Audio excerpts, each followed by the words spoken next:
Hello everyone, मैं ओम प्रकाश प्रजापति। आज हम ट्रू मीडिया के पॉडकास्ट के माध्यम से ऐसे मेहमान को आपसे मिलवाने लाए हैं जो एक शिक्षक हैं और साहित्यकार हैं, लेखक हैं। आप हैं रोहित रोज जी। रोहित रोज जी, आपका ट्रू मीडिया के पॉडकास्ट में हार्दिक अभिनंदन है, स्वागत है। जी, सबसे पहले तो मैं आपकी खूबसूरत तंजीम का और जितने भी दर्शक हैं उनको प्रणाम करना चाहता हूँ जी, क्योंकि ये खूबसूरत व्यवस्था जो आपने की है ये वास्तव में वंदनीय कदम है, सराहनीय है। वाह वाह वाह, बहुत शुक्रिया आपका। रोहित जी, हम आगे बढ़ते हैं प्रश्नों की ओर। जैसा कि ट्रू मीडिया पॉडकास्ट की एक परंपरा है, हम पहला प्रश्न करते हैं कि एक संस्था जो साहित्य उपवन रचनाकार मंच है, इसको स्थापित आपने किया है। हम ये जानना चाहेंगे कि इस संस्था को स्थापित करने की आवश्यकता क्यों पड़ी। जी देखिए, बहुत ही अहम प्रश्न आपने पूछा है जी, और सच बताऊं तो वैसे तो मैं फौरी तौर पे ये कहता हूँ कि सब ईश्वर के आदेश से ही होता है। जी, इंसान कुछ नहीं करता, लेकिन फिर भी कुछ कारण ऐसे रहे जिनकी वजह से मुझे ये कदम उठाना पड़ा। और मैं पिछले 6-7 साल से साहित्य साधना कर रहा था और वहाँ से बहुत कुछ सीखा मैंने। और गिरते पड़ते हुए, टकराते हुए जो मैं सीख पाया, अब मुझे लग रहा था कि मैं उसे वापस करूं। और वापस करने का एक बहुत ही खूबसूरत माध्यम नज़र आया कि एक संस्था का उद्घाटन किया जाए, व्यवस्था की जाए जहां की नवांकुरों को जितना भी मैंने सीखा है, जो भी मुझे आया है, मैं उसे वापस कर सकूं, ताकि कुदरत का भी शुक्रिया अदा कर सकूं। जी, जी। कि आपने अगर मुझे इस लायक बनाया है तो मैं अपने साथ बहुत सारे लोगों को इस गुणों को वितरित कर सकूं या उनमें रोप सकूं। तो इसी विचार से, और दूसरा भी एक कारण है संस्था खोलने का इससे अलग, कि इस दुनिया को तहजीब की दुनिया कहा जाता है जी, और ये बाकी दुनिया से थोड़ी सी अलग है। यहाँ जो मूल्य हैं, यहाँ जो ईमानदारी है, यहाँ की जो नेकियां हैं, वो बाकी दुनिया में हैं, लेकिन इनमें, यहाँ इस दुनिया में ज़्यादा हैं। तो ये मुझे शुरू से ही आकर्षित करती रही है और मुझे एक ऐसा माहौल देना है, एक ऐसा वातावरण पैदा करना था जहाँ पर कि एक विशुद्ध भावना से साधना की जा सके। और एक ऐसा उद्देश्य लेकर हम चले कि यहाँ पर एक भाई बहन का एक माहौल रहेगा, एक विशुद्ध भावना से हम साहित्य सेवा करेंगे और जो बाकी जो फुहड़ता आ रही है उससे हमें कविता को बचाना है। इन्हीं सब उद्देश्यों को लेकर मैंने इस संस्था की स्थापना की। रोहित जी, आपने बताया कि ये ऊपर वाले का आदेश है, माँ सरस्वती का आदेश है, ईश्वर का आदेश है, पंच तत्व का आदेश है, सृष्टि का आदेश है। लेकिन बहुत सारे हमारे बीच में लोग रहते हैं, वो लोग ये नहीं मानते कि ऊपर वाले का आदेश है, ये ऊपर वाला कर रहा है। उन्हें लगता है कि सब कुछ वही कर रहे हैं, अगर वो नहीं करेंगे तो कुछ भी नहीं होगा। उन साथियों के लिए आप क्या कहना चाहेंगे? देखिए, ये तो पर्सन टू पर्सन वेरी करता है कि आपकी चिंतन धारा, आपकी विचारधारा किस तरह की है। लेकिन मैं जिस चिंतन धारा का प्राणी हूँ, मैं ऐसा समझता हूँ कि ओवरऑल करता धरता सब कुदरत है। हम सिर्फ माध्यम बनते हैं। हमें जो ऊपर वाला इशारा करता है, जो आदेश देता है, हम कदम वही उठाते हैं। हाँ, हम अहम के तौर पर ये मान लेते हैं कि मैंने किया ना, मैं कुछ नहीं करता, मैं कुछ हूँ भी नहीं। और कलमकार की दुनिया, रचनाकार की दुनिया एक ऐसी दुनिया है कि वो अपने आप से कुछ लिख भी नहीं सकता, कुछ कर भी नहीं सकता, जब तक कि ऊपर का माँ सरस्वती का आदेश नहीं होगा। आप एक शब्द नहीं लिख सकते। कई बार ऐसे इंस्टांस होते हैं कि मैं बहुत कोशिश करता रहता हूँ कि कुछ लिखूं, महीनों गुजर जाते हैं, नहीं लिखा जाता। और कभी कभी ऐसा होता है, माँ सरस्वती इतनी मेहरबान होती हैं कि एक दिन के 1 घंटे में एक गजल लिखी जाती है। तो सब उसी का आदेश है, हम तो सिर्फ माध्यम है। वाकई रोहित जी, हम ये भी जानना चाहेंगे, जिस संस्था की हम बात कर रहे हैं, उस संस्था के उद्देश्य क्या है और देश के कोने कोने तक आपकी संस्था का प्रचार प्रसार है और लोग जुड़े हुए हैं, इसके मुख्य उद्देश्य क्या है, ये भी जानना चाहेंगे। जी, आपने बहुत ही अच्छा प्रश्न किया है जी, क्योंकि उद्देश्य बिना मंदोपि न प्रवृत्ते, उद्देश्य के बिना तो कोई भी काम सफल नहीं हो सकता। वाह। साहित्य उपवन रचनाकार की स्थापना कुछ उद्देश्यों को लेकर की गई। जी, मैं देख पा रहा था, मैं कई सालों से ये महसूस कर रहा था कि इस भीड़ में, इस भेड़ चाल में बहुत सारे लोग आ गए हैं, लेकिन उनका जो कला पक्ष है, भाव पक्ष में तो कोई सुधार कर नहीं सकता, भाव तो इंसान के अपने होते हैं जी, लेकिन कला पक्ष में हम सुधार करवा सकते हैं। तो कम से कम विशुद्ध साहित्य, जो वर्तनी की गलतियां हैं, जो बाकी छंद हैं, जो बाकी बहर है, मापनी है, उनका अगर हमको ज्ञान है तो हम क्यों ना उनको तरासें, कुछ ऐसा शुद्ध लिख के दे जिससे हिंदी साहित्य कोश में भी वृद्धि हो। और समृद्ध बने वो। तो यही सारे उद्देश्य हैं कि हम लोगों को, नवांकुरों को यहाँ पर मंच देते हैं और उनकी अशुद्धियों को पहले दूर करवाते हैं, अभ्यास करवाते हैं। भाव पक्ष उनका रहता है, लेकिन कला पक्ष साहित्य उपरचनाकार के बहुत सारे गुरु हैं जो मेरे साथ हैं। मैं तो केवल प्रतीक मात्र हूँ। साहित्य उपरचनाकार तो हम सब मिलकर चला रहे हैं और विभिन्न विधाओं के विशेषज्ञ हमारे साथ जुड़े हुए हैं। तो वो सबको उन बारीकियों से अवगत कराते हैं, अभ्यास करवाते हैं, उनकी त्रुटियों को सुधरवाते हैं। तो वो विशुद्ध साहित्य लेखन की ओर अग्रसर है और हम इसमें कामयाब हो रहे हैं। और पिछले 2 साल से ज़्यादा का वर्ष हो गया, मैं गर्व करता हूँ कि हमने एक ऐसा पटल खोला है जहाँ पर लेखन की त्रुटियों को बखूबी विस्तार से और बड़े प्रेरणात्मक ढंग से समझाया जाता है। बहुत अच्छे रोहित जी, बहुत अच्छा काम कर रहे हैं। माँ भारती के लिए, हिंदी भाषा के लिए, हिंदी माँ के लिए बहुत अच्छा काम कर रहे हैं। हम बात हिंदी की कर रहे हैं तो हम ये भी जानना चाहेंगे कि आपका हिंदी भाषा के प्रति निष्ठा और समर्पण बहुत ही अधिक है। इस विषय में भी हमारे दर्शकों को साझा करें। देखिए, मैं आपको सच बताऊं तो हिंदी भाषा तो मेरी रोजी रोटी है। वाह। और मेरा जन्म ही हिंदी भाषा की गोद में हुआ है जी। लालन पालन वहाँ हुआ, मेरी किशोरावस्था उसमें बीती।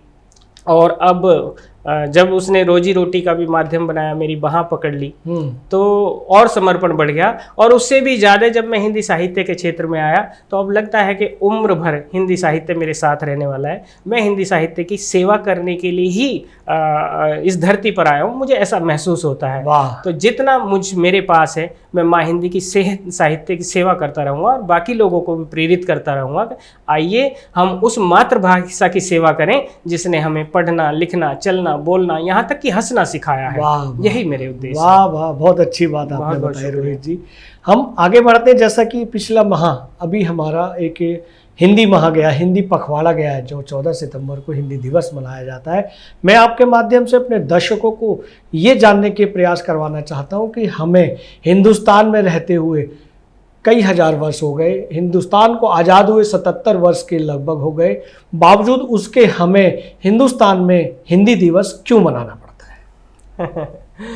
बहुत ही पेचीदा प्रश्न पूछ लिया आपने जी। भैया, मैं आपको एक बात बताऊं कि जहाँ तक हिंदी दिवस मनाने की जो परंपरा है, ये जो चल रही है जी, बहुत अच्छी है। लेकिन ये कुछ वैसा ही है जैसे चुनाव आने से पहले हम चुनावी माहौल पैदा करते हैं, उत्सव मनाते हैं, और चुनाव होने के बाद में, जीत जाने के बाद में फिर वो बातें खत्म हो जाती हैं, वो वादे इरादे सब फाइलों में बंद हो जाते हैं जी। उसी तरह से हमारी मातृभाषा हिंदी का जो मंथ आता है, महीना आता है, सितंबर माह, वो पूरा हिंदी के गुणगान के लिए होता है और करते भी हैं हम, और अच्छा भी लगता है, हमें गर्व भी होता है कि हाँ हिंदी का गुणगान हो रहा है। लेकिन अफसोस इस बात का है कि वो सिर्फ 1 महीने तक ही सीमित क्यों है, वो हर रोज क्यों नहीं होता। उस दिन जो वादे इरादे होते हैं, उस महीने भर जो वादे इरादे और तुष्टीकरण जो होता है, वो परमानेंट या स्थायी क्यों नहीं होता है?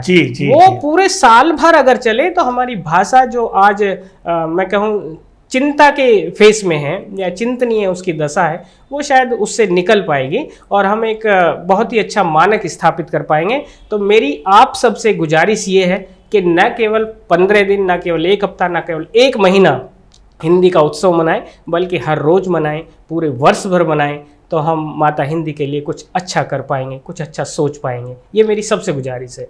रोहित जी, आपने अपनी अपील हमारे दर्शकों के माध्यम से पूरी दुनिया में दी।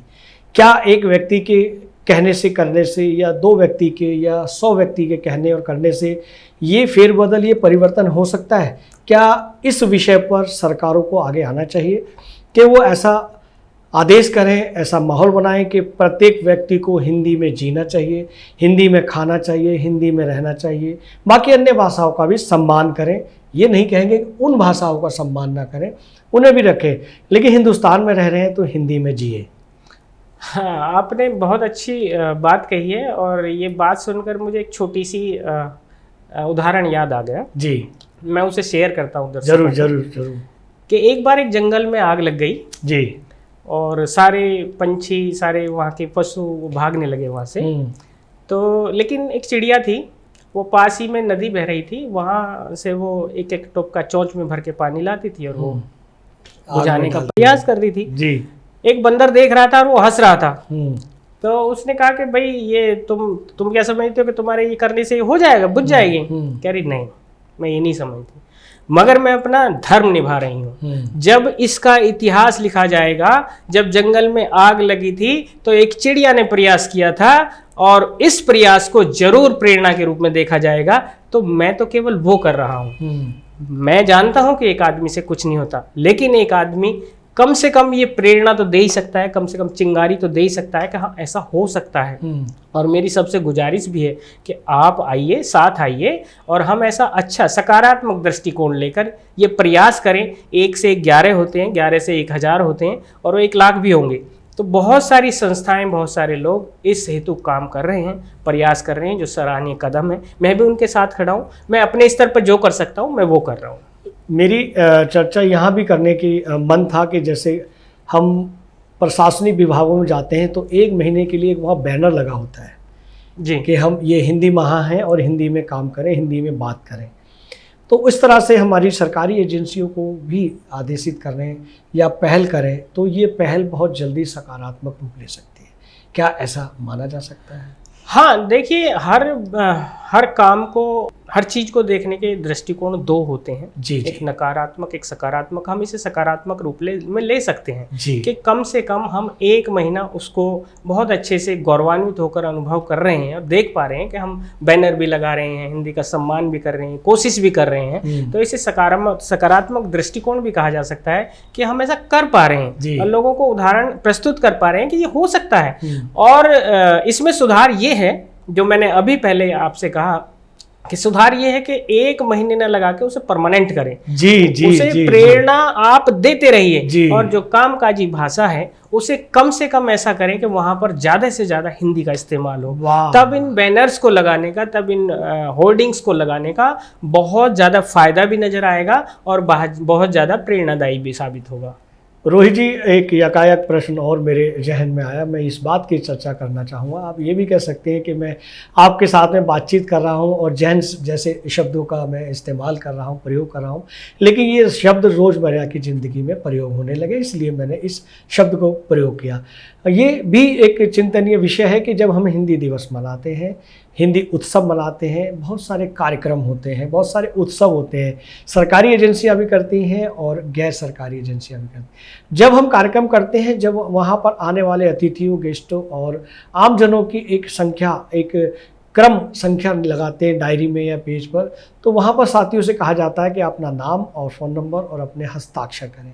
लेकिन बड़े दुख की बात होती है कि वहाँ भी 80% से ज़्यादा लोग अंग्रेजी में अपने हस्ताक्षर करते हैं, हिंदी के हस्ताक्षर करने वालों की संख्या बहुत कम होती है। इन विषयों पर उन साथियों को, उन शुभचिंतकों को क्या कहेंगे? जी, बिल्कुल ठीक कहा। ये एक रोज़मर्रा की आदत में आ गया है जी। और हमारी आदत जब बन जाती है, क्योंकि हमें प्राथमिक स्तर से तो अंग्रेजी का एक वो चढ़ा हुआ है ना, तो वो पढ़ना, वो लिखना, उसका क्रेज, उसका आकर्षण हमारे जहन में है। और हस्ताक्षर भी जब हम शुरू करते हैं तो मुझे नहीं लगता कि शुरुआत हम हिंदी से करते होंगे। हम शुरू में ही हस्ताक्षर अंग्रेजी से करते हैं, जब अंग्रेजी सीख जाते हैं। जी, और उस समय गौरवान्वित महसूस करते हैं। लेकिन ये बाद का परिदृश्य है। अब हम देख पा रहे हैं, क्योंकि हम हिंदी साहित्य की सेवा में, तो हम इन छोटी छोटी कमियों को देख पा रहे हैं कि ऐसा क्यों हो रहा है। जी। तो इसकी वजह सिर्फ वही है, हम शुरुआत में ही अपने बच्चों को या प्राथमिक स्तर से ही ये सिखाएं, ये प्रेरित करें कि आप हस्ताक्षर अपने हिंदी में करें, क्योंकि हिंदी भाषा आपने शुरुआत में सीखी है, अंग्रेजी बाद में सीखी है। तो वहां से अगर आप ये सिलसिला शुरू करेंगे तो हो सकता है इसमें सुधार हो जाए, क्योंकि हम उस आदत को, फितरत में आ गई है वो। जी। अंग्रेजी में हस्ताक्षर करना हमारी फितरत बन गई है और उसके अलावा हमारा हाथ चलता नहीं, क्योंकि वो माइंड की मेमोरी में समा गया है। जी। और जो दिमाग की आदत में आ जाता है, स्मृति में आ जाता है, वो बहुत मुश्किल है कि बाहर हो जाए। लेकिन कोशिश करेंगे, करत करत अभ्यास के जड़मत होते जाए, जितनी प्रैक्टिस करेंगे उतना वो व्यवहार में आ जाएगा। क्योंकि जो हमारे जहन पकड़ लेता है वो हमारे शरीर की क्रियाएं करती हैं। हाथ हमारा वैसे ही चलता है। जैसे आप अगर मोटरसाइकिल चलाना सीखेंगे तो आपको शुरुआत में ब्रेक लगाना पड़ता है, शुरुआत में बचाना पड़ता है, शुरुआत में मोड़ना पड़ता है। जब आदत बन जाती है, सीख जाते हैं, तो आपकी नज़र कहीं हो, दिमाग कहीं हो, मोटरसाइकिल सही चलेगी, सही समय पर ब्रेक लगेगा, सही चीज़ों से आप बचा कर ले जाएंगे। वैसे ही हमारा ये हिंदी का वो है, क्योंकि हमने शुरुआत में ही अंग्रेजी की आदत डाली थी सिग्नेचर करने की, तो वो इतनी जल्दी से नहीं हो पाती। लेकिन आदत बदलने में भी समय लगता है, क्योंकि आदत को बिगाड़ने में अगर समय लगा है तो उसे बदलने में भी समय लगेगा।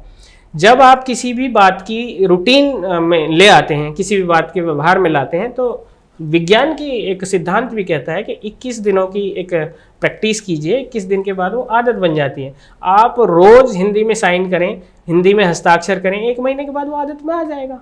बहुत आसान सी बात है। वाह वाह वाह, बहुत अच्छी जानकारी दी आप रोहित जी। जैसा कि आपने कहा कि 21 दिन के अंदर हम किसी चीज़ को बदलना चाहें तो ये शारीरिक मानसिक रूप से ये प्रकृति उसे बदल देती है। जी बिल्कुल, ये सृष्टि उसे ऑब्जर्व कर लेती है, ये मान लेते हैं। तो क्या ये भी माना जा सकता है कि इस तरह की 21 दिन की क्रिया को जो साइंस कहता है कि इसमें जो साथी क्राइम करते हैं या नशा करते हैं या इस तरह के गलत कार्य करते हैं उनको भी बदला जा सकता है? हाँ बिल्कुल बदला जा सकता है, इससे हर चीज बदलनी संभव है। देखिए, हम इस पहलू पे बहुत ज्यादा बात करते हैं कि इसे छुड़ाना है जी। हम उसके नेपथ्य में जाने की कोशिश नहीं करते कि जो अगर नशे का ही रोग लगा है तो वो 1-2 दिन की बीमारी नहीं है जी, वो कई महीनों की बीमारी लगी है, वो आदत बन गई है, तब यहाँ तक आए, तब हमें पता चला, तब हमें उसके नुकसान नजर आ रहे हैं। अगर उसे बदलना है तो आपको धैर्यपूर्वक धीरे धीरे वो प्रैक्टिस में लाना पड़ेगा, अभ्यास में लाना पड़ेगा।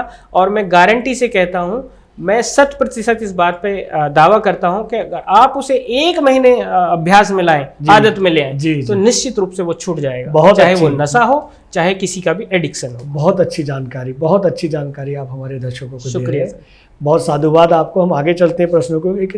एक शिक्षक के रूप में आप हिंदी भाषा को पढ़ाने के दौरान छात्रों में भाषा के प्रति जो रुचि होती है, जो एक लगाव होता है, वो किस तरह से आप जगाते हैं, कैसे जागृत करते हैं? जी देखिए, हिंदी भाषा में आज के परिदृश्य में रुचि पैदा करना सचमुच में एक चुनौतीपूर्ण कार्य है जी। जबकि हमारे आसपास सबसे ज़्यादा पब्लिक स्कूल हैं, सबसे ज़्यादा अंग्रेजी का दबाव है, अंग्रेजी का आकर्षण है, लेकिन बावजूद इसके मैं और मेरे जैसे कितने ही हिंदी के विद्यार्थी या शिक्षक हों, वो इस काम को बड़े बखूबी कर रहे हैं।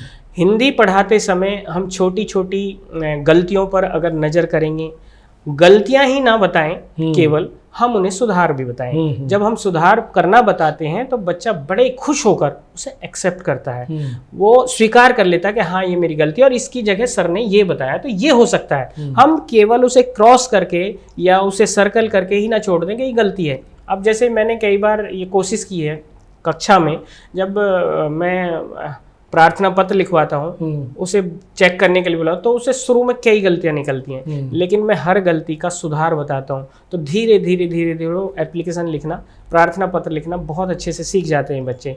इसी तरह से हमारी कई विधाएं हैं हिंदी के प्रति, जैसे कि अभी जो पठन कौशल है, जो हमारे हिंदी के कौशल हैं, श्रवण पठन है ना, तो पठन कौशल है उसमें बहुत ज़्यादा गिरावट आ रही है। उसे बच्चों को पढ़वाना और सही उसका उच्चारण करवाना, ये एक बहुत बड़ी बात है। अगर आप उसे पठन के साथ साथ उसे उच्चारित भी करवाएंगे शब्दों, कई बार बच्चे नहीं पढ़ पाते हैं मुश्किल शब्दों को, तो उन्हें सही ढंग से उच्चारण करके बताएंगे, 1-2 बार बताएंगे, बच्चे खुश होते हैं कि हाँ ये ऐसे नहीं ऐसे बोला जाएगा, हम तो इस पर गलती कर रहे थे। इसके साथ ही साथ जैसे छोटे छोटी विधाएं हैं, संवाद है, बच्चे घबरा जाते हैं, संवाद कैसे लिखेंगे, 2 बच्चों को खड़े कर देते हैं, हम करिए आपस में बातचीत, परीक्षा आ रही है, परीक्षा संबंधित बात कीजिए, कोई बहुत बड़ी बात नहीं है। किसी को पेरेंट्स बना दिया, किसी को दुकान वाला बना दिया, किसी को ग्राहक बना दिया, तो उनकी आपस की बातचीत में कहा आप बातचीत करो और मैं सेंटेंस आपके लिख रहा हूँ। वो बस केवल 5 से 7 मिनट लगते हैं, एक संवाद तैयार हो जाता है, 5 नंबर उनके मिल जाते हैं। उन्हें रुचि भी लगती है कि हाँ ये हो सकता है और अच्छा है। उसी तरह से जैसे लघु कथा लेखन पे मैंने प्रयास किया है, लघु कथा में बहुत सारी बच्चे गलती भी करते हैं, बहुत सारे अन्य लोग भी गलती करते हैं, लेकिन मैंने जो समझा है लघु कथा सिर्फ एक घटना है छोटी सी जो सीख देती है, एक ही जगह पर है, सीमित पात्र होते हैं। मैंने जब बच्चों को ये कई बार बताया उन्हें बहुत अच्छा लगा। और आज मेरी कक्षा में बहुत सारे बच्चे तुरंत लघु कथा लिख देते हैं, जिससे वो डरते थे। विषय दे देते हैं। हाँ, विषय दे देते हैं, ईमेल लिखना, पत्र लिखना। तो ये छोटी छोटी जितनी विधाएं हैं, अगर इन्हें आप देखिए, सबसे जो मेन होती है ना, वो है आपकी इंटेंशन। अगर आपकी इंटेंशन बच्चों को ये जाहिर हो जाए कि सर कुछ ना कुछ अच्छा देने वाले हैं, तो निश्चित रूप से देखो 100% कहीं नहीं होता, 100% कहीं नहीं होता, लेकिन 50% से ज़्यादा अगर अचीव हो रहा है तो आप अपने मिशन में कामयाब है। और वो मैं कर रहा हूँ, वो मेरा हो रहा है। बहुत अच्छे, बहुत अच्छे, बहुत अच्छी। तो इस तरह से हिंदी में हम अपना रुचि उत्पन्न कर रहे हैं और बच्चे इंटरेस्ट ले रहे हैं। वाह वाह वाह। रोहित जी, हम आगे बढ़ते हैं, हम आते हैं अब आपके बचपन की ओर। जी सर। जब हम छोटे बच्चे थे, जब हम खुद शिक्षा ले रहे होते हैं, तब हमारे जो शिक्षक होते हैं, जब हमारे शिक्षक जो थे, जब हम शिक्षण ग्रहण कर रहे थे, जो हम चाहे वो 5वीं क्लास के हों या 6ठी क्लास में हो या 7वीं क्लास में हो, तब हमारे शिक्षक जब हमसे गलतियां होती थी तो हमारे कान को ऐंठा करते थे, कान को घुमाया करते थे, और हमारे कान में बहुत दर्द होता था जी। लेकिन हम ये जानना चाहते हैं कि वैज्ञानिक रूप से या किसी और रूप से इसके कान को ऐंठने के तथ्य क्या होते थे? देखिए, जिस समय की आप बात कर रहे हैं जी, उस समय में अध्यापक और छात्र बड़े नज़दीक हुआ करते थे, और नज़दीक होते थे तो कान पकड़ लिया जाता था। लेकिन अब अध्यापक और छात्र दूर हो गए हैं।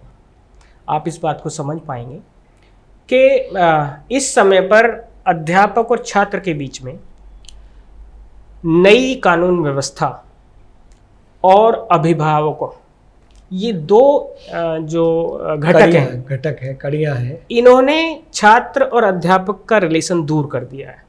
जब दूर कर दिया है तो कान भी नहीं पकड़ा जाता। जी जी जी। और कान नहीं पकड़ा जाता, वजह उसकी ये है कि उसके जो दुष्परिणाम हो रहे हैं वो ये हो रहा है कि हमारे नैतिक मूल्यों का ह्रास हो रहा है। जी जी जी जी। उस समय पर जब हमारे अध्यापक हमारा कान पकड़ लिया करते थे, उस समय की वैल्यूज, उस समय की जो हमारे क्या कहूँ, सम्मान करने की भावना, जी, मूल्य, वो कुछ और हुआ करते थे। जब हमारे अध्यापक हमारे सामने से गुजरा करते थे, अगर हम साइकिल पे हैं तो साइकिल से उतर जाया करते थे। हम अध्यापक के सामने चेयर पे नहीं बैठा करते थे। अगर हमारे गुरुजी दिख गए कि हमारे गुरुजी आ रहे हैं, हम दौड़ के जाया करते थे और कोशिश ये करते थे कि मैं साइकिल लेकर आऊँगा गुरुजी की। जी, सम्मान का द्योतक था।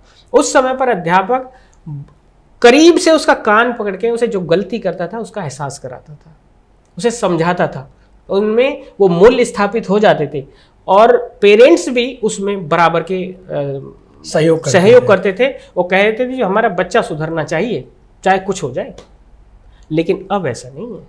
अब अध्यापक को कान पकड़ने के लिए सबसे पहले पेरेंट्स की परमिशन लेनी पड़ेगी, उसके ही साथ में कानून व्यवस्था को देखना पड़ेगा। जी जी जी। और ये दोनों ही चीजें अब कान पकड़ने की इजाजत नहीं देती, और जब ये इजाजत नहीं देती तो मूल्यों का ह्रास होना स्वाभाविक है। तो ये हमारा शिक्षा में बहुत बड़ा बदलाव आया है। तो मैं इन सबसे ये कहना चाहूँगा, मैं सचमुच में इस आपके तंजीम के द्वारा भी इस मंच से ये कहना चाहूँगा कि अभिभावक जितना सपोर्ट करेंगे, जितना सहयोग करेंगे अध्यापकों का, उतना ही यकीन मानिए आपके बच्चे में सुधार आएगा। आपका बच्चा सही दिशा में आगे बढ़ेगा और सफलता को अर्जित करेगा। रोहित जी, मैं ये भी जानना चाह रहा था कि क्या कान ऐंठने से बच्चे की जो मानसिक स्थिति है, या सीखने की स्थिति है, या ग्रहण करने की स्थिति है, क्या प्राकृतिक रूप से वो भी उत्पन्न होती थी या होती है? इसका क्या तर्क है? देखिए, गुरु और शिष्य, ये कान पकड़ने का एक मैं कहूँ प्रतीक है। ये कान पकड़ने का मतलब है गुरु का थोड़ा सा डर होना, भय होना जी। और ये डर जो है, ये छात्र में सीखने की प्रवृत्ति को ज्यादा जन्म देता है। वाह वाह वाह। जब अगर सचिन तेंदुलकर को हम क्रिकेट में देखते हैं, अगर वहाँ वो सेंचुरी के नज़दीक आकर थोड़ा सा डर रखता है अपने अंदर, तो इसका मतलब ये नहीं है कि वो सामने वाले से डर रहा है। इसका मतलब ये है कि मैं और कंसिस्टेंट हो जाऊं, मैं ताकि इस सतह को पूरा कर जाऊं, हाँ, मैं और इससे आगे मील का पत्थर साबित करूं। जी, तो वो डर जो है वो उसके जो आगे जो ऐतिहासिक उदाहरण बनने, वो उसमें काम करता है। वो सीखने की प्रवृत्ति को और बढ़ा देता है, दृढ़ कर देता है। वाह वाह वाह वाह। देखिए हमारे दर्शकों को एक और नई जानकारी मिली आपके द्वारा। हम चाहते हैं, देखिए हमारे दर्शक आपको देख रहे हैं और बड़े प्रसन्न हो रहे हैं, लाइक बहुत बहुत शुक्रिया सबका, कमेंट्स भी कर रहे हैं, आपका बहुत साधुवाद है। रोहित जी फिर आपकी ओर आते हैं और प्रश्नों की ओर आते हैं। हम ये भी जानना चाहते हैं कि कुछ शरारती छात्र होते हैं या कुछ असामाजिक तत्व होते हैं जिनके साथ में छात्र रहते हैं, उनकी गतिविधियां उनके अंदर आ जाती हैं और वो विद्यालय में इस तरह की कुछ गलतियां करते हैं। उस स्थिति में आप अभिभावकों के साथ, छात्रों के साथ किस तरह से समाधान करते हैं, कैसे संतुलित करते हैं? देखिए ये सारी चीज़ें तो आती रही हैं, आती रहेंगी जी, लेकिन एक बीच में जो महत्वपूर्ण कड़ी है अध्यापक की, वो ये है कि जब हम इन चीज़ों को देखते हैं, ऑब्जर्व करते हैं और हमारी नज़रों में आ जाता है, तो सबसे पहले तो उन शरारती जो छात्र हैं उन्हें नोटिस करेंगे कि किस तरह की शरारत करते हैं। अब अगर वो क्लास में ही शरारत कुछ कर रहे हैं तो उनको जो किया करता हूँ, मेरी जो आदत में, उनको सबसे पहले कुछ ना कुछ जिम्मेदारी देता हूँ। जिम्मेदारी का मतलब भाई तुम क्लास को देखोगे, कोई गड़बड़ ना करे। हालांकि पता है मुझे कि वो बच्चे ही करते हैं, लेकिन उनको जब जिम्मेदार बनाया जाता है तो उनकी वो कम हो जाती हैं, समय ही नहीं मिलता। हाँ, फिर उनकी जिम्मेदारी बढ़ जाती है। तो सबसे पहले तो ये, किसी को डिसिप्लिन का मॉनिटर बनाया जाएगा, किसी को सफाई का बनाया जाएगा, किसी को पीरियड, कोई भाई ध्यान रखना कोई पीरियड से भागे ना, किसको उसकी व्यवस्था देखिए। 5-7 ऐसे बच्चों को 5-7 ऐसे कर्तव्य निभाने के लिए कहा जाएगा तो उनकी कुछ हद तक शरारतें वहीं बंद हो जाती हैं। जी, जी, जी। दूसरा जो चीज़ है, आपने जो कहा, इशारा किया कि जो बाहरी जो सामाजिक तत्व गलत बच्चों के संपर्क में आ जाते हैं, जब मुझे कहीं हद तक पता चलता है कि बच्चा दिग्भ्रमित हो रहा है, तो सबसे पहले मैं उस बच्चे को ही अकेले में बैठ के पूछता हूँ, समझने की कोशिश करता हूँ आखिर माजरा क्या है। जी, शुरुआत में वो नहीं बता पाता, लेकिन मैं लगातार ये प्रयास करता रहता हूँ और उसे जानने की पूरी कोशिश करता हूँ कि बताए। वो खुलना शुरू होता है, बताता है। फिर उसके साथ में उसके पेरेंट्स को इन्वॉल्व करता हूँ, उसे अच्छाई और बुराई का ज्ञान कराता हूँ। मैं उसे ये भी नहीं कहता कि तू इसे छोड़ दे, मैं उसे बस सच्चाई और अच्छाई का वो बताता हूँ कि इस रास्ते पर चलने से आपको ये मिल जाएगा और इस रास्ते को चुनोगे तो यहाँ पर ये मिलेगा। आपका मकसद क्या है? बढ़िया। अगर आपका मकसद है कि जीवन को बहुत ही गलत तरीके से जिया जाए, गंदगी में दिया जाए, तो आप इसी रास्ते पे चलो। अगर आपको अच्छे बनना है और एक सभ्य समाज का हिस्सा बनना है, जिसपे आपका परिवार, आपका विद्यालय, आपका समाज और आपका राज्य, आपका देश गर्व करे, तो आप इस रास्ते पे चलो। तो बहुत ज्यादा केसों में मुझे ये सफलता मिली है कि बच्चों ने वही रास्ता चुना है जो मैंने उन्हें बताया, अच्छाई का। तो ये एक तरीका है। बाकी बहुत सारे बच्चों ने इन सारी चीजों को देखते हुए उन सारी असामाजिकताओं से दूर हुए हैं, जिस बात का मुझे फक्र है कि ईश्वर ने मुझे इस काबिल बनाया कि मैं बच्चों को प्रेरित कर पा रहा हूँ। वाह वाह वाह वाह।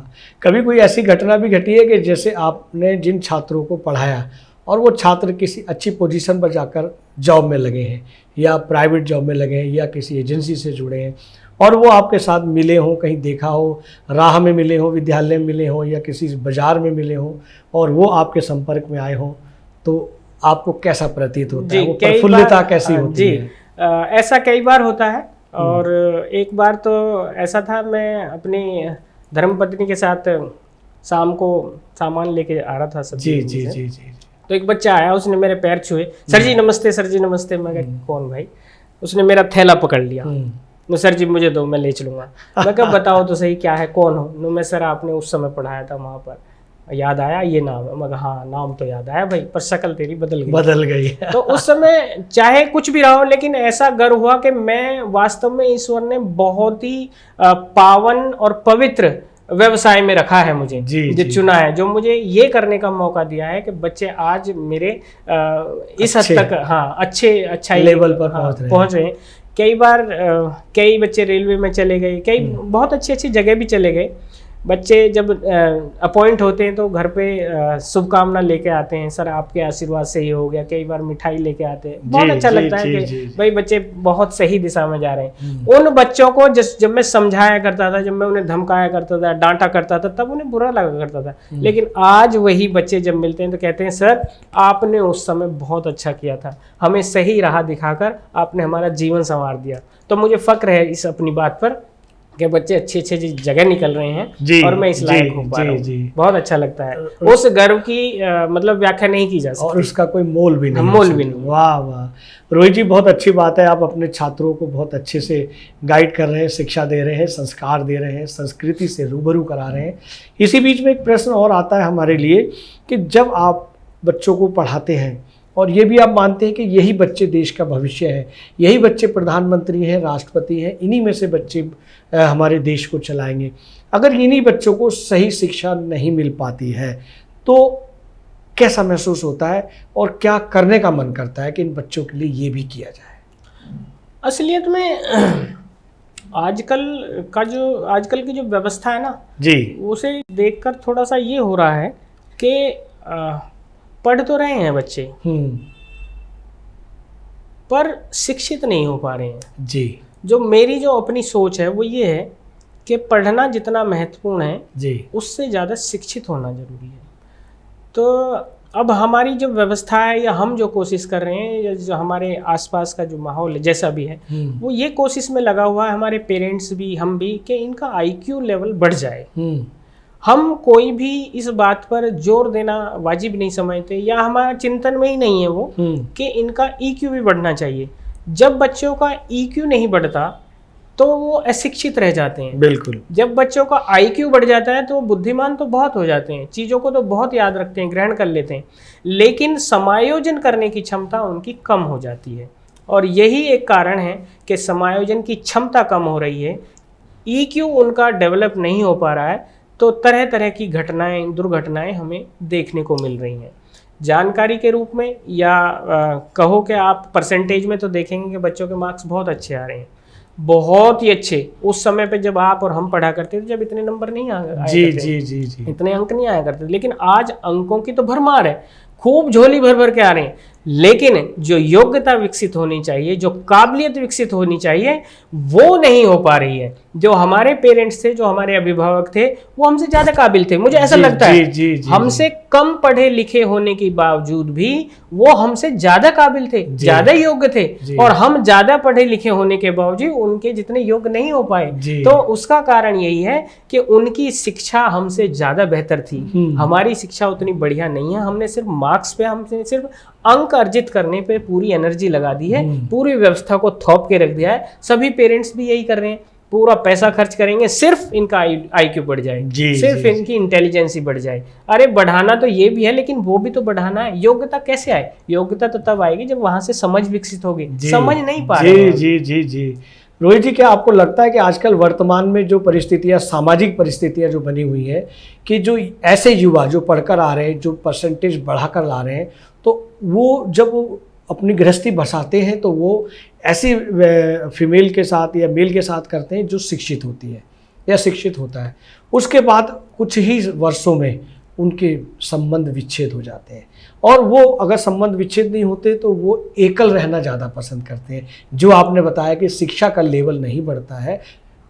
प्रतिशत का जो उनके अंकों का विषय अंकों का प्रतिशत बढ़ता है, उनकी सामाजिकता नहीं बढ़ती है, उनके अंदर जो भारतीय संस्कार हैं वो नहीं बढ़ पाते, जिनकी वजह से क्या ऐसी घटनाएं घट रही हैं? क्या उनके बाद वो न्यायालयों में जो संबंध विच्छेद जिसे तलाक कहते हैं, वो संख्याओं की भरमार बढ़ रही है?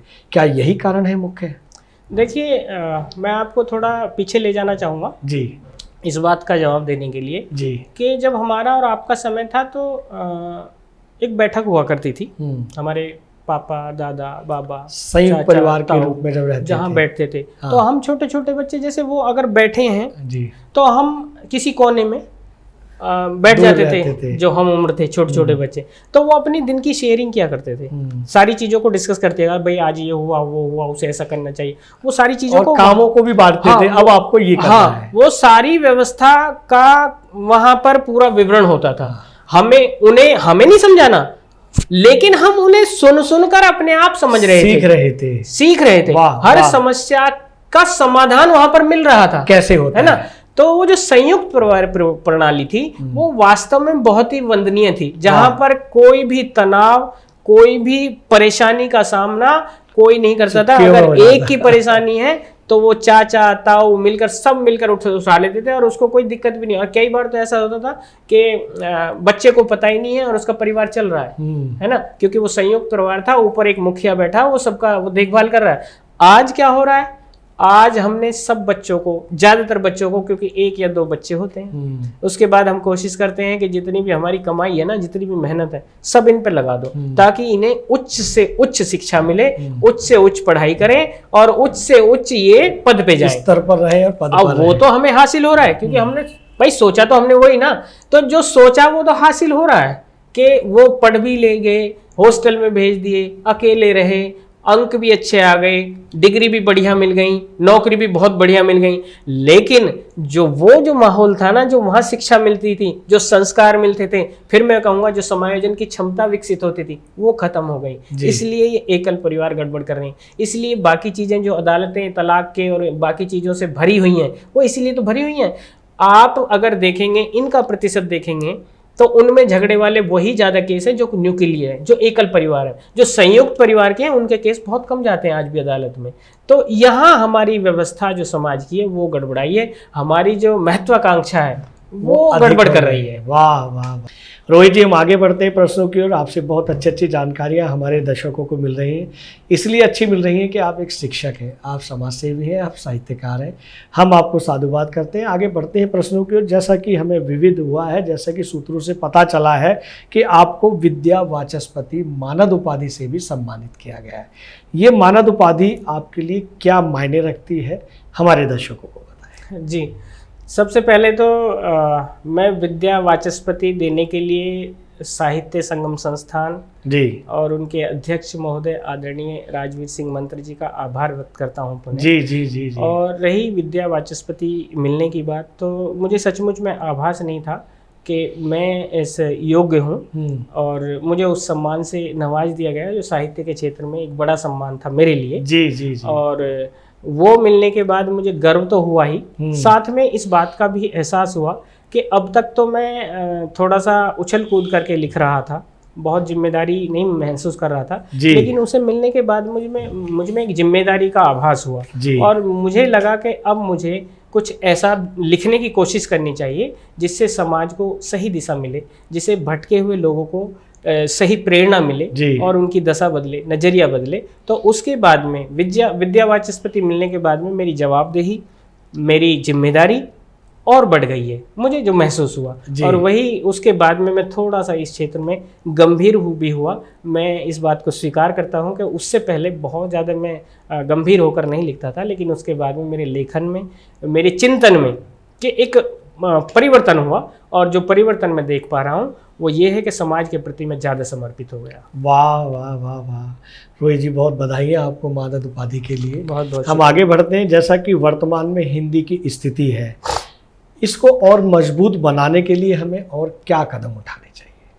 देखिए, हिंदी की स्थिति, एक नज़रिया तो मेरा ये कहता है कि इसमें बहुत ही सुधार हो रहा है। वो नज़रिया ये है कि आज जो हिंदी के प्रति जो लगाव है वो बढ़ गया है, जब से ये सोशल प्लेटफॉर्म आ गए हैं, जब से जागरूक हो गए हैं, तो इसमें युवा वर्ग भी बहुत अच्छी भागीदारी निभा रहा है। तो इसका भविष्य मैं एक नज़रिए से उज्जवल देख पा रहा हूँ।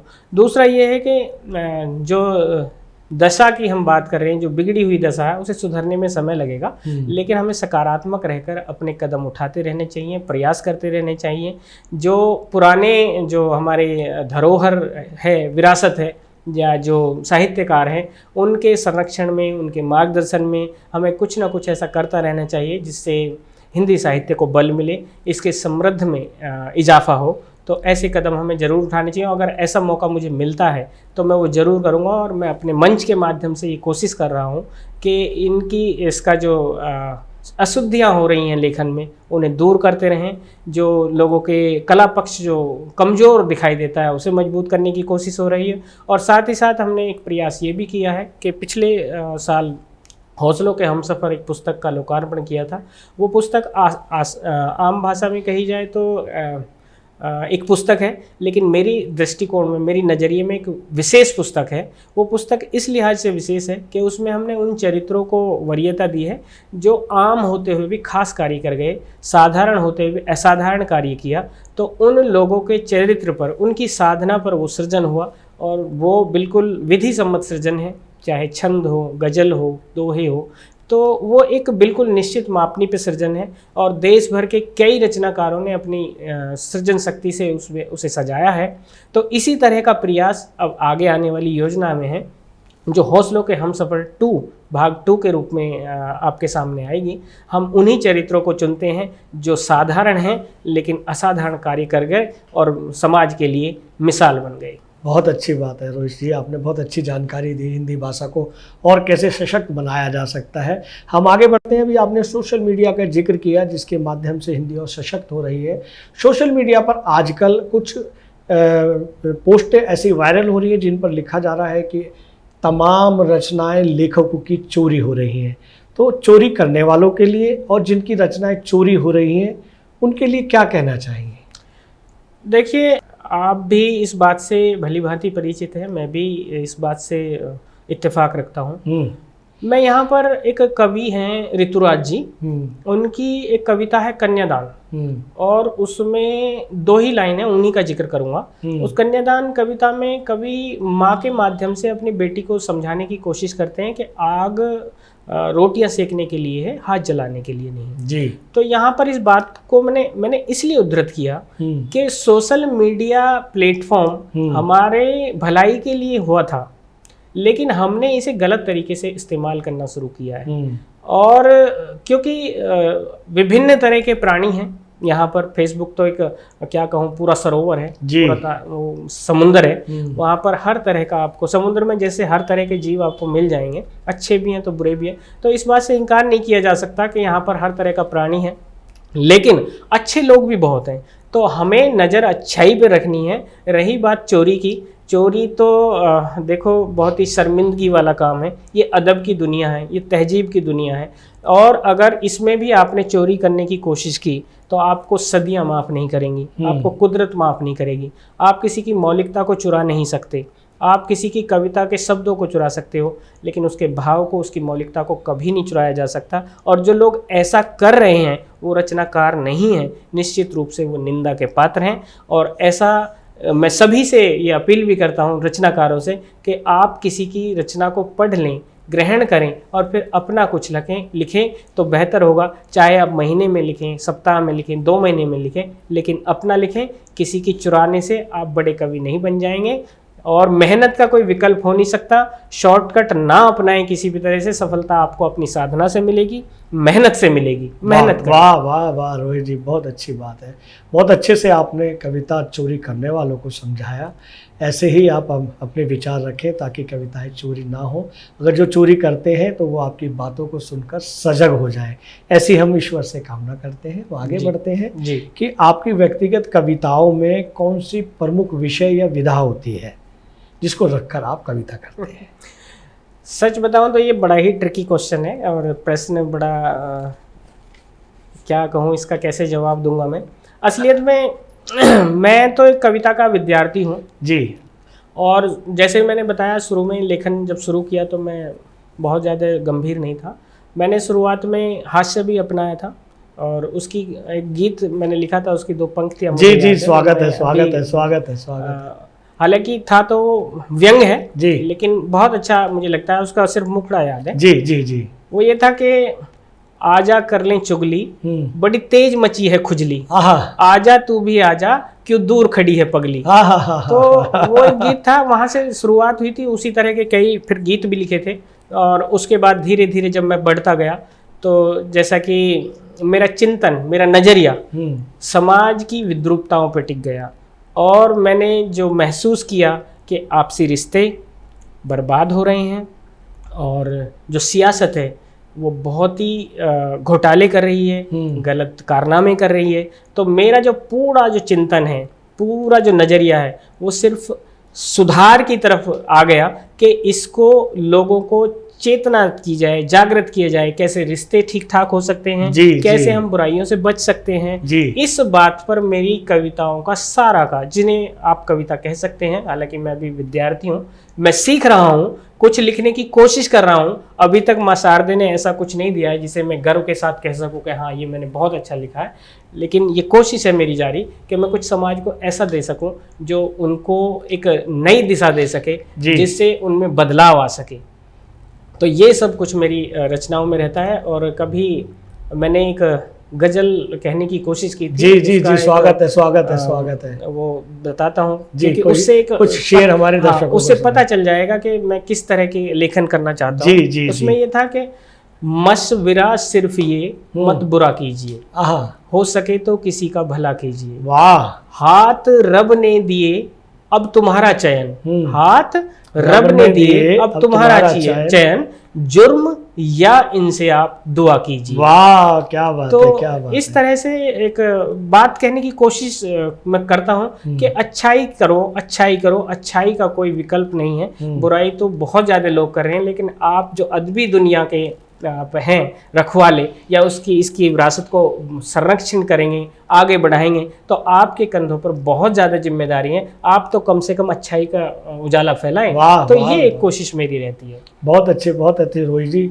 अब हम चलते चलते एक अंतिम प्रश्न आपसे करेंगे, क्योंकि एक समय सीमा है, बहुत सारी जानकारी आपसे मिली है, और दर्शकों को ये भी बताना चाहेंगे कि ये पहला पॉडकास्ट तो मान सकते हैं, ये आखिरी पॉडकास्ट नहीं है। इस तरह के पॉडकास्ट रोहित रोज जी के साथ हमारे लगातार चलते रहेंगे। तमाम विषयों पर हम चर्चा करते रहेंगे ताकि आपको नई नई जानकारियाँ मिलती रहे। हमारा अंतिम प्रश्न है कि आप अपने छात्रों को और साहित्य के नावांकुरों को क्या संदेश देना चाहेंगे? मैं दोनों ही छात्रों को भी, और नवांकुर तो खुद मैं हूँ साहित्य के क्षेत्र में, लेकिन दोनों को मैं ये संदेश देना चाहता हूँ और पूरी कन्विक्शन के साथ देना चाहता हूँ कि मेहनत का कोई विकल्प नहीं है, और आप मेहनत करिए और सफलता आपको अवश्य मिलेगी। क्योंकि सफलता आपका घर नहीं देखती, सफलता आपकी दशा नहीं देखती, सफलता आपका कोई भी व्यवस्था नहीं देखती। सफलता सिर्फ मेहनत देखती है। मेहनत अगर आप करेंगे तो आप कहीं से भी ऊंचाई पर जा सकते हैं। मेहनत नहीं करेंगे तो सारी व्यवस्था आपके लिए बेकार हो जाएगी। इस व्यवस्था पर कभी भी आप अपना नज़र ना रखें। सिर्फ नज़र रखनी है आपको लगन पर, मेहनत पर, उसे ही करते रहें, वहीं से आपको बुलंदियां मिलेंगी। रोहित रोज जी, आपने अपने बेशकीमती समय से ट्रू मीडिया पॉडकास्ट के लिए अपना समय दिया, उसके लिए बहुत बहुत धन्यवाद। जी, बहुत बहुत शुक्रिया, बहुत बहुत धन्यवाद आपका। और आज मैं अंत में भी फिर दोबारा से यही कहना चाहूँगा कि आपका इस खूबसूरत तंजीम का और जितनी भी व्यवस्था है, जो दर्शक देख रहे हैं, सुन रहे हैं, उनका मैं तहे दिल से शुक्रिया अदा करता हूँ कि आपने मुझे उन लोगों तक अपनी बात कहने का मौका दिया जो मैं कहना चाहता था लेकिन कह नहीं पा रहा था। लेकिन एक माध्यम बना खूबसूरत सा, और मैं अपनी बात कहना पाया। तो मैं आपका बार बार हृदय से आभार व्यक्त करता हूँ। बहुत बहुत शुक्रिया। ये वीडियो YouTube पर देख रहे हैं तो हमारे चैनल को सब्सक्राइब करें और बेल आइकन को दबाना ना भूलें। अगर आप Facebook पर ये वीडियो देख रहे हैं तो हमारे पेज को लाइक करें।